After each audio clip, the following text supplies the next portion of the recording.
آج کا لطیفہ۔ باپ نے بیٹے کو نصیحت کرتے ہوئے کہا، بیٹا میری نصیحت یاد رکھو، کبھی شادی نہ کرنا۔ بیٹا، ٹھیک ہے ابا جی، میں خود بھی عمل کروں گا اور اپنے بیٹوں کو بھی کہوں گا۔ لطیفہ نمبر 2۔ ایک خاتون کار لے کر سروس اسٹیشن پہنچی۔ کار میں بے شمار ڈینٹ پڑے ہوئے تھے۔ انہوں نے لڑکے سے کہا، کیا یہاں کاریں دھوئی جاتی ہیں؟ لڑکا بولا، جی ہاں دھوئی جاتی ہیں، لیکن استری نہیں کی جاتی۔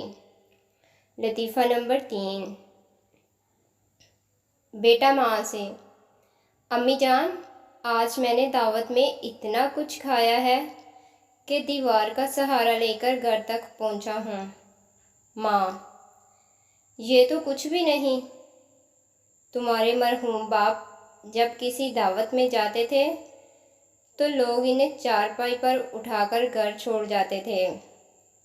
لطیفہ نمبر 4۔ بیٹا باپ سے، ابو جان آپ لمبے ہوتے جا رہے ہیں، باپ تمہیں کیسے پتہ چلا؟ بیٹا، آپ کا سر بالوں سے نکلتا آ رہا ہے۔ مزید فنی ویڈیوز کے لیے ہمارے چینل کو لائک، سبسکرائب اور شیئر کریں۔ شکریہ۔